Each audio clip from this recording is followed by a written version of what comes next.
Comment ça va Bertrand ce matin? Salut Philippe, comment tu vas? Bah écoute, chaudement. Hein. Une belle matinée qui se prépare. Hein. Bah tant mieux. Très beau soleil. Tant mieux. Tu m'as préparé ce qu'il fallait? On va s'asseoir. Alors, Eh bien, regarde. qu'est-ce que tu m'as préparé de beau? Eh bien, quelques cuillères. De la petite cuillère. On va aller essayer de s'amuser sur de la perche, hein, en Loire. On va aller retrouver Bibi. Donc, le fait qu'on n'a pas beaucoup d'eau, de la cuillère. Petite cuillère. Ultra légère. Ultra légère. Hein, donc ça devrait faire, comme on dit, la balle, quoi, hein, pour prendre nos perches. Alors les cuillères, on va peut-être les montrer un petit peu. Tu peux parler un peu des coloris parce que taille, petite cuillère, ça fait quoi? Taille 1, taille 0? Oh, taille 0. 0, 1, grand maximum, hein, pas au-dessus. Après, c'est trop gros. Là, le fait qu'on ait une faible profondeur d'eau, donc le poisson est très actif sur de la petite cuillère. Hein, la grosse cuillère du numéro 2, 2, 3, donc on va aller chercher dans des zones d'eau qui sont beaucoup plus profondes. Et là, c'est pas le but recherché. Alors, je sais pas, t'en montres quelques-unes par rapport aux couleurs qu'on va prendre ce matin pour, je dirais, savoir si voilà de la couleur claire parce qu'on a une eau claire. Voilà, on va partir sur, voilà, hein, on a de l'eau claire, très très claire, donc on va partir sur de la palette blanche, hein, claire, avec du point rouge. Ou alors, on va partir, donc disons, sur ce modèle-là, hein, ce qu'on appelle la Black Fury. Donc c'est de la palette noire à point jaune. Moi je pense que ça va être les deux modèles qu'on va vraiment utiliser ce matin, hein, pour la perche. Ça t'aimes pas? Moi j'aime bien ça. Parce que là on a un mélange des deux, c'est un mélange d'argent et puis de points, alors rouge ou jaune, peu importe. Voilà, hein. Rouge, jaune, oui, donc si t'aimes mieux, c'est un petit peu le compromis entre ces deux-là. Hein, l'argent, on retrouve donc du noir, du point rouge, on aurait très bien pu avoir du point jaune aussi. Hein. Et en taille 0. Et en taille 0. 0, 1 maximum. Donc les deux modèles qu'on essaiera ce matin de la faible quantité d'eau, comme l'a dit Bertrand, et deux poissons actifs donc, qui vont, j'irai tourner ou sauter un petit peu sur tout ce qui va bouger. Taille 0, taille 1. En grammage, c'est à peu près 0,5 g. Oh, 0,5 g à peu près. Hein, oui. Pour les tailles 0 et 1 g. 1 g, oui, 1 g, 1 g 3 donc pour la taille 1. À peu près. Voilà. Hein. Donc il y a plein d'autres modèles qui sont sensiblement identiques à ceux-là, hein, avec des coloris un petit peu différents. Mais on va essayer de tourner. Donc moi je fais confiance à Bertrand. On verra s'il a raison. Mais je pense que comme il est en rapport souvent avec Bibi, à mon avis, il ne va pas se tromper beaucoup. Et c'est ce qu'on utilisera donc sensiblement. C'est les trois, disons c'est la palette voilà, qu'on va utiliser ce matin pour notre coup de pêche. Hein. Donc j'ai préparé du matériel aussi. Ah oui, parce que pour lancer les cuillères, il va falloir qu'on ait un petit peu de matériel quand même. Voilà. Donc de la canne, on va dire, bon, pour pêcher à l'ultra léger, c'est pas tout à fait l'ultra léger. Hein. Donc là, on a une excellence donc, de chez Mitchell en 2,70. Hein, canne bon, qui est idéale donc, pour ce type de pêche. Tu vois, on a pratiquement sensiblement le même modèle. La spin, donc, qui est en 2,70 m aussi. Hein, le moulinet, donc en Mitchell aussi. Un ensemble complet. Hein. Et donc, j'ai opté donc, pour du nylon. Hein, que j'ai mis dessus. Donc du 20 centièmes, le quartz, hein, toujours en Mitchell, fil donc d'excellente résistance, de préférence fluo, hein, puisqu'on voit où c'est qu'on pêche, et donc on est toujours, le faible on n'a pas beaucoup d'eau, la perche elle se tient beaucoup sur les bordures, dans les obstacles, les cailloux, les tas de bois, donc d'où l'intérêt du fil fluo, pour avoir le visuel d'où on est. Hein. Ouais. Donc voilà en gros ce qu'on peut dire.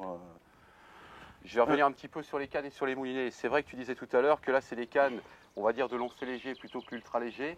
Mais comme on va pêcher dans peu d'eau, c'est ce que tu m'as dit, je crois que le fait d'opter sur du matériel, on va dire entre guillemets un petit peu plus lourd, même si on est dans l'ultra léger et le léger, va nous permettre d'approcher les poissons de plus loin. De plus loin. Hein, donc d'avoir des cannes qui vont pouvoir lancer un leurre très petit, très léger, très léger, plus loin qu'une canne ultra léger qui va être, elle, certainement un petit peu plus courte. Hein, tu me dis quand je dis des bêtises, mais c'est ça. Elle sera beaucoup plus courte. Et qui ne nous permettra pas d'aller chercher les poissons très loin. Non. Et on va être obligé de s'approcher et risquer de les faire partir. Donc c'est un petit peu dommage. Alors que là, c'est vrai que les cannes seront peut-être, je dirais, peut-être même trop lourdes. Un petit peu trop lourdes, peut-être des fois un peu trop nerveuses aussi. Parce que bon, sachant, on ne va pas aller chercher bien loin. Mais on est obligé, à certains endroits, d'aller chercher un petit peu plus Mais loin. si on tombe sur un beau poisson, on sera peut-être content aussi d'avoir On ce sera type de content canne, d'avoir quoi. ce type de matériel, bien sûr. Et donc les moulinets, comme tu disais, donc c'est des moulinets ultra légers. En plus, c'est des moulinets qui sont tout récents. Hein. Donc en l'occurrence, celui-là, c'est celui qui remplace l'Iridium. L'Iridium, oui. Hein. Donc des moulinets magnifiques. Et bon, c'est vrai que Oui, comme celui-ci, hein. En 300X Gold. 308 celui-là. 308. Donc ouais. ça tourne. C'est une merveille. Pour ce type de pêche. Alors, moi, j'aimerais bien que, puisque je connais la Loire, mais je voudrais que tu me parles un petit peu de son environnement, là, de tout ce qu'on va voir, découvrir. Donc on va découvrir, bon là on va pêcher vraiment dans des reculés, le fait qu'on n'a pas beaucoup d'eau, on a un petit peu d'eau qui rentre dedans. Donc on a beaucoup la perche, donc, qui est un poisson qui est en chasse permanente, pour ainsi dire en ce moment. Hein, elle est derrière les alevins, et c'est là qu'il va falloir qu'on aille la chercher. Sachant qu'à cette époque-ci, c'est vrai de trouver la Loire avec très peu d'eau, hein, sachant que les autres années, on a quand même beaucoup plus d'eau, mais c'est vrai qu'après, au niveau environnement, on n'a plus toute cette tourbière, toutes ces zones humides. Bon, Bibi nous le confirmera, on en rediscutera, mais bon, il confirmera la même chose que moi. Et ce qui fait qu'on a vraiment un manque d'eau sérieux, on va dire. Mais bon, pour notre technique de pêche, c'est l'idéal. C'est pas gênant. C'est pas gênant du tout. Et de toute façon, les alevins au départ sont souvent dans des profondeurs assez faibles. Très très faibles, les zones d'herbier, les cailloux, donc c'est là que c'est les zones de reproduction. Donc l'alevin, le temps qu'il se développe, donc reste dans toutes ces zones-là. Et d'où l'intérêt que le carnassier rentre dedans. Et c'est dans ces zones-là donc qu'on va trouver le carnassier. Là, en l'occurrence, la perche. Et bon, si on a de la chance, quelques beaux chevens. D'accord. Et les chevens aujourd'hui sont des poissons habituellement qu'on ne prend pas à la cuillère, parce qu'en rivière on a tendance à les pêcher à la mouche, on les pêche pourquoi pas à l'asticot, mais c'est du poisson qu'on ne rejettera sûrement pas, parce que ça peut nous servir comme vif. Bien sûr, nous on s'en sert uniquement, on va dire beaucoup, de le très gros chevenne comme principaux vifs pour pêcher le silure. Sachant que la Loire on a énormément de silure, hein, ça va être les premiers vifs donc qu'on va prendre pour pêcher le silure. Le chevenne. Bon, eh ben écoute, il nous reste plus qu'à nous y mettre. Tu restes comme ça ou tu te changes? Je vais me changer. Eh ben écoute, tu m'attends. Dépêche-toi et je t'attends. Je vais me changer. Je ferme la boîte à cuillère, je commence à ranger tout ça pour que ça soit prêt et je te laisse te changer. J'arrive.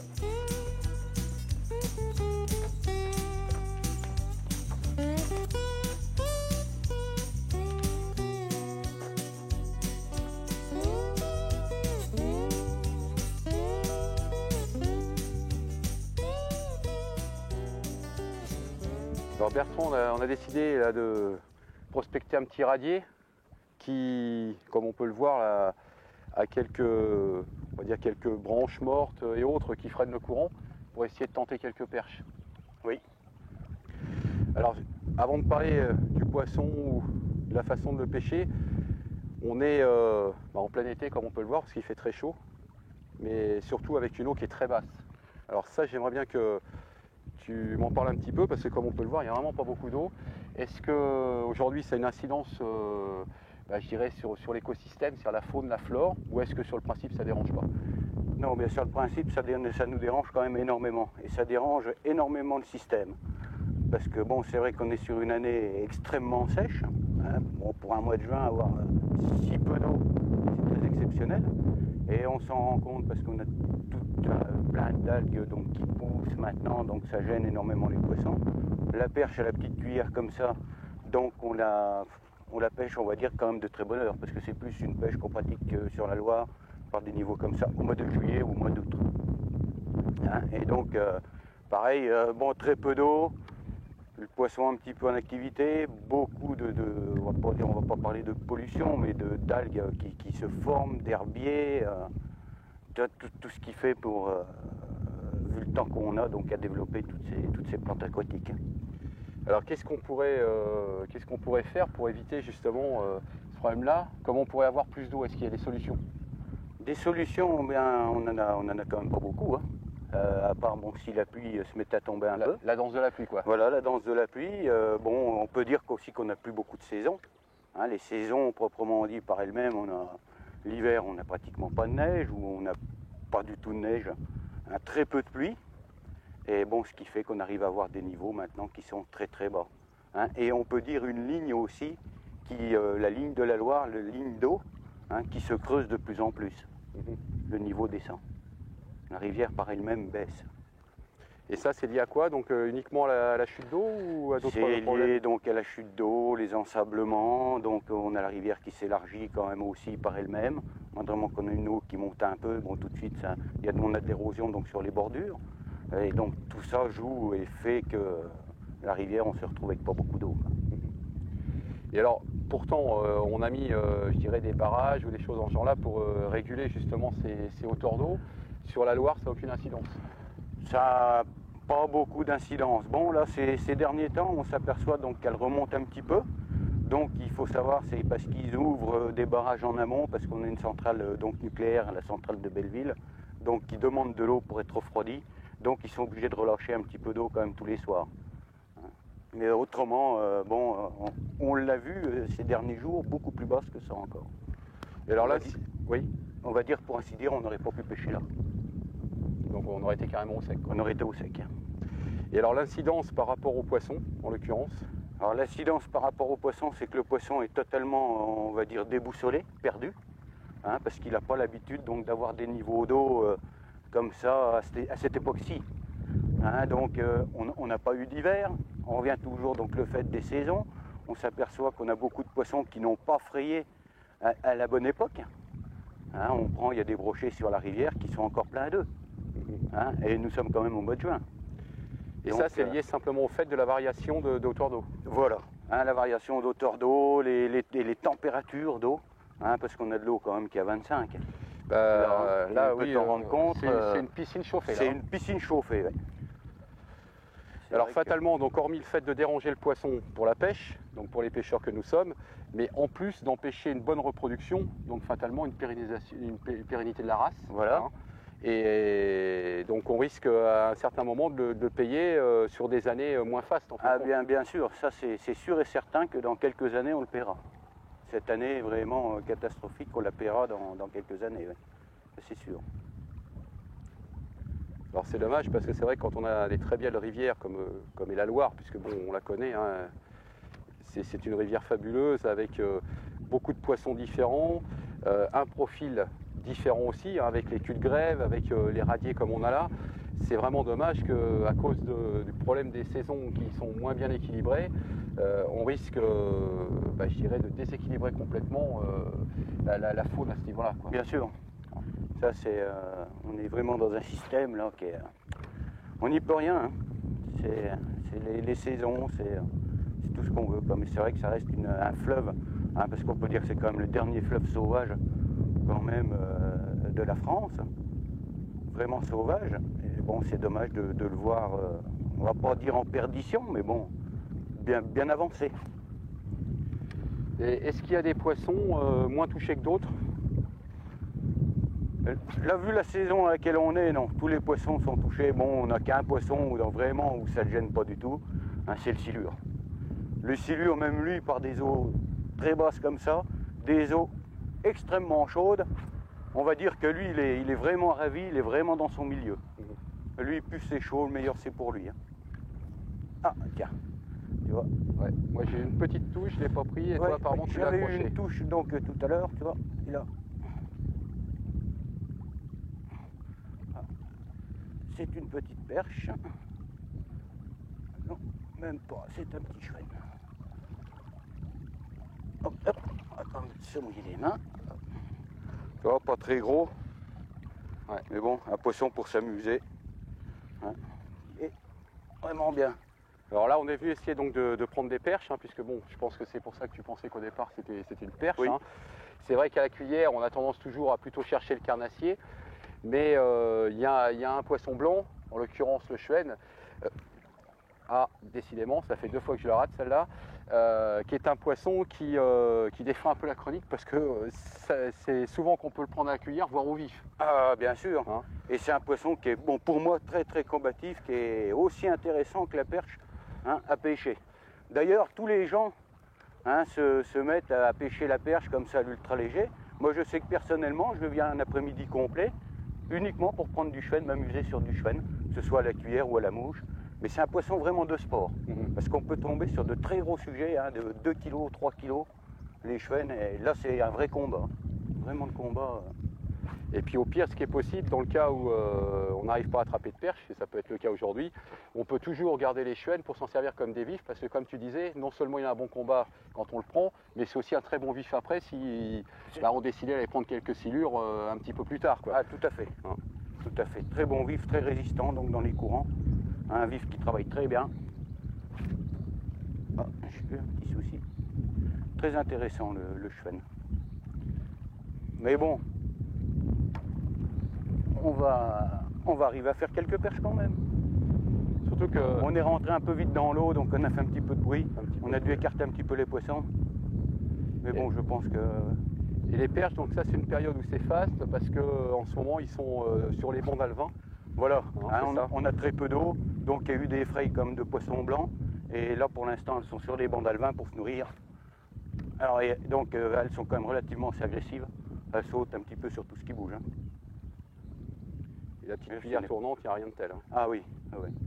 Mais bon, il faut bien, tu vois, naviguer aussi de droite et de gauche, hein, bien minimiser sa cuillère, parce que la perche aime bien ça. C'est ce qu'on est en train de faire, ouais, changer de... Hein, parce que si on reste relativement droit, arrive à un moment, la perche va certainement avoir des doutes. Elle va s'adapter. Elle va s'adapter. Donc le fait de changer de direction comme ça, donc pour elle c'est très bizarre. Ça va l'exciter. Ça va l'exciter. Bon, écoute, moi ce que je te propose, c'est qu'on descende un petit peu plus bas. En plus, j'ai cru reconnaître quelqu'un qu'on n'a pas l'habitude de voir dans la même pratique que nous, puisque c'est pas le genre de personne qui souvent se promène avec une canne, il se promène plutôt avec ses filets. Oui.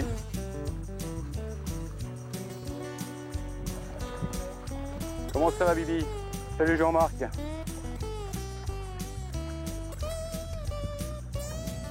Tu vas bien? Les amis, si vous... parce que Bibi il a un peu d'avance sur nous, moi ce qui serait bien, c'est qu'on s'y mette tous les trois.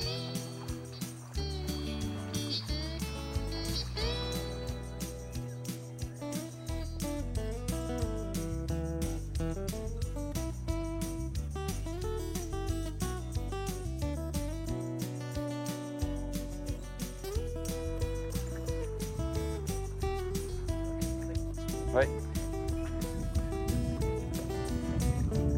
Décroché. Eh ben écoute Bibi, on va la mettre dans le filet et on espère qu'on attrapera un gros silure avec.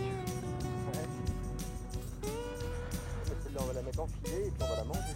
Ah bah oui, elle peut être assez grosse, ouais, tout à fait. C'est des plaisirs de la pêche de manger son poisson. Ah tout à fait, surtout qu'un filet de perche, hein, c'est pas mauvais. Hein. Même des petites comme ça, qui les poussent comme il faut.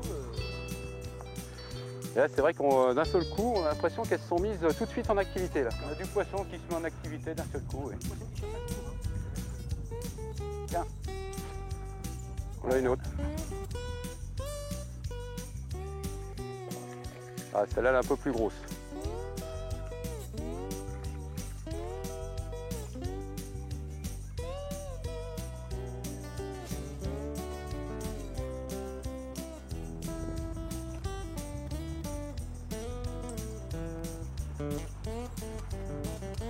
En fin de compte, d'un seul coup, hein, ça s'est mis, on n'avait pas de touche du tout, et puis là, 3 coups de cuillère de poisson. Et à mon avis, tu vois, elles chassent vraiment parce qu'elles engament vraiment loin. Il y a des moments, elles chassent vraiment pour manger. Là.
Puis bon, bien c'est vrai que la perche, hein, c'est assez lunatique, ça va se mettre à taper pendant 2 minutes, 3 minutes.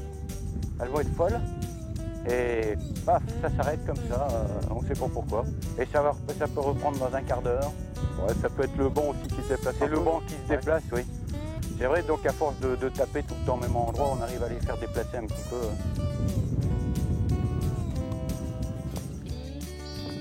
Alors on a un petit ennemi là depuis quelques temps, c'est le vent, parce que comme on pêche avec des cuillères ultra légères, quand on a un petit vent comme ça qui a tendance à couper en travers le courant, bah, pour lancer, c'est pas toujours simple de faire tomber vraiment la cuillère où on le souhaite pour faire la bonne coulée au bon endroit pour prendre les poissons.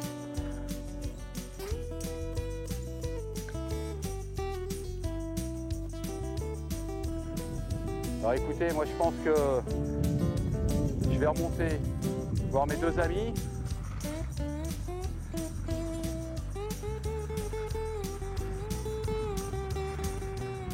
Alors Bibi et Bertrand, je crois qu'on s'est bien amusé. Hein. Bon, c'est une petite pêche comme on le disait, mais on s'est bien amusé. Moi, ce que je vous propose, c'est qu'on retourne faire un tour au bateau. Je crois que parce que le soleil tape quand même assez fort. Hein, et je pense que là, on a largement mérité notre ou nos verres pour pouvoir se désaltérer. Qu'est-ce que vous en pensez? Hein, puis de toute façon, au pire, si on va revenir dans 1 heure ou dans 2 ou demain, les perches seront encore là, à mon avis. Encore là, elles vont pas bouger. Hein, d'accord? Elles bougeront pas. Bon, allez, ce que je vous propose, c'est on rentre et on va boire un coup. Allez, ben, à bientôt sur la Loire, avec j'espère demain un petit peu plus d'eau pour que nos amis poissons puissent avoir plus d'oxygène, un petit peu moins de chaleur, hein, et puis peut-être avec des plus gros poissons la prochaine fois. À bientôt.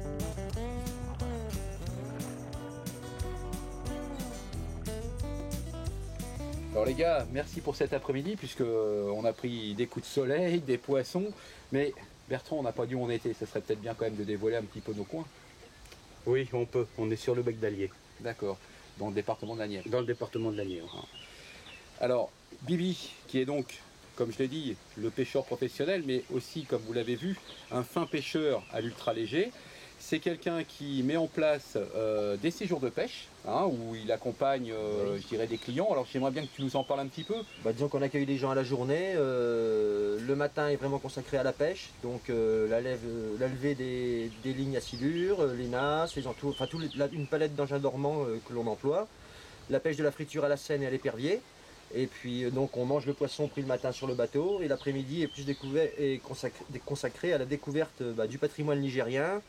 Les quelques épaves qu'on peut avoir dans le coin, d'anciens bateaux de transport, des pirogues, la navigation à la voile comme ça se faisait dans le temps, enfin tout ce qu'on peut voir, faune, flore, les oiseaux, les castors, voilà.